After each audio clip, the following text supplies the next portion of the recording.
Hey there guys, Exxz here, and in today's video we'll be taking a look at what you can do to improve your Raider IO score. If you like my videos, make sure to hit that thumbs up button and to subscribe to my channel. It would really help me out a lot. And with that out of the way, let's get into the video. So every week you're struggling to get into that plus 10 or higher group. You queue up and you get declined. You queue up and you get declined. On a rare occasion you do get invited, but those groups usually suck. So here are a few tips that you can actually use in order to increase your Raider IO score and to increase your success in dungeons overall. And to start it off, let's talk about preparation. Now, before actually going into the dungeon itself, make sure that you know what you're doing. You'd be surprised on how many groups fail just because somebody doesn't know the tactics of the actual dungeon itself. Maybe a certain mob needs interrupting, or maybe a boss has a certain mechanic that's kind of tricky to deal with and you need to stay on top of it. You definitely want to know everything that there is to know about the dungeon. And I do have videos coming up explaining every single detail that you need to know in order to be successful in Mythic Plus groups. But for now, let's take a more general approach.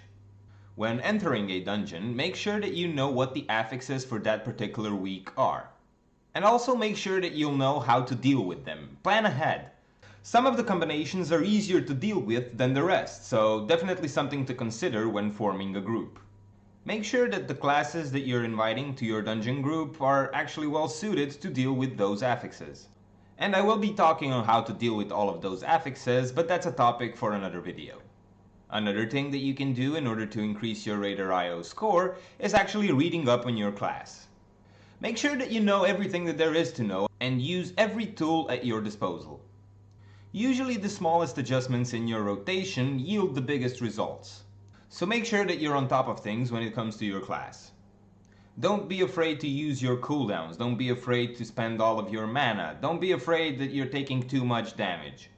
And when talking about cooldowns, don't be afraid to use them on mob packs. Actually, you should be using them throughout the whole dungeon. Not just on bosses, but on everything. Mobs usually are harder than the bosses themselves, so definitely use them. Also, if you're trying to push a key, definitely make sure that you have all of your consumables with you. And that means everything. Food, flask, potions, and runes. Use them all. That just might be a thing that's gonna make a difference whether you're gonna upgrade your key or you're gonna deplete it. And also, for the love of God, make sure that you're both gemmed and enchanted. Now, I'm not saying that groups fail just because people are not enchanted or gemmed, but people are definitely going to take you more seriously if you have everything in order. Another thing that's going to help you increase your Raider IO score is communication. Don't be afraid to talk to people. It's an MMO. Healers. If you see a tank running in, charging, and just pulling everything that there is to pull, let him know that he's going too fast and that he should slow down. Also, if he's taking it too slow, let him know that he can pull more and that you can actually keep up with him. Tanks, same thing. Talk to your healers. See if you're going too fast or if you're going too slow and adjust according to your group's performance. And as for DPS, well, we've already mentioned that a lot of the mobs in Mythic Plus actually require interrupting and a lot of their spells hit hard. So DPSers, you can set up an interrupt rotation that you can do in order to interrupt all of the mobs all the time. It's definitely going to be beneficial for both your healer and your tank, and you as well. Also, if you don't know how to deal with certain mechanics in the dungeon itself, well then just ask your friends in the group. I'm sure they're not gonna kick you mid-dungeon, and you might actually save the group from a potential wipe. Also, if you talk to people, you might even make some friends. And in turn, make the next dungeon that you're gonna do a lot easier. Okay, so now you got everything straight. You know the tactics, you know the mechanics of your class, you know how to DPS, you know everything that there is to know about the actual dungeon and your class itself. Now all that is left is for you to have patience and to be realistic. And what I mean by that is, don't expect to get invited to a plus 14, for example, if your item level is 390. Cause let's be real, if you made a plus 14 key and somebody with a 390 item level queued up, you wouldn't invite him. So don't expect other people to invite you. Before you actually start queuing up for those higher keys, make sure that your item level is on par. And today in BFA, there's literally hundreds of ways for you to get gear. If you do your LFRs, if you do your Warfronts, if you kill all of the rare elites that are both in Darkshore and Arctic Highlands, I'm sure you won't have any problems gearing up. So now we can assume that you're somewhere around 380 item level. And that's the perfect time to start doing some 5 or 6 keys. And to start increasing your Raider IO score. So now you've cleared all of the dungeons on +6. You've seen some affixes, and in general you have more experience. You've also probably gathered some gear and you've boosted your item level to, let's say, 390 or even 400.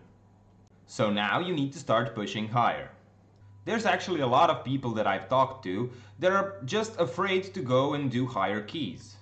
And this is a huge mistake. You want to be pushing yourself all the time. Do not be afraid to go for those higher keys, just because you think that you'll fuck something up. But that's the whole learning process. You won't learn unless you do actually mess up and learn from your mistakes. Another thing that I've noticed is that people like to actually skip the dungeons that are considered to be hard. You should never do this. How are you gonna learn if you don't try it? So don't skip the dungeons. Just because they're a bit harder than the rest of them doesn't mean that they're not doable. Even if you do go in and fail miserably, make sure that you learn something from it. So that the next time that the same dungeon does come up and you have to do it, you're actually prepared and you can maybe warn other people on what needs to be done and where you fucked up last time in order for it to not happen again. And lastly, do not be put off by wiping. All of those MDI teams that you're watching on the Dungeon Invitational, those guys have wiped for more times than you can actually imagine. But because of those wipes and because they kept pushing through, they are in the MDI today. Just don't give up and go slowly. Clear all of the dungeons on +5, then clear all of the dungeons on +8. Then once you get some kind of a good or manageable score, then start doing some 9s, then start doing some 10s. By that time, you'll make a lot of friends that are actually going to want to help you, and you'll have an easy time in clearing all of the dungeons on whatever key that you like. And that about wraps it up for today. If you like what you saw, remember to hit that thumbs up button, subscribe to my channel, and I'll see you next time.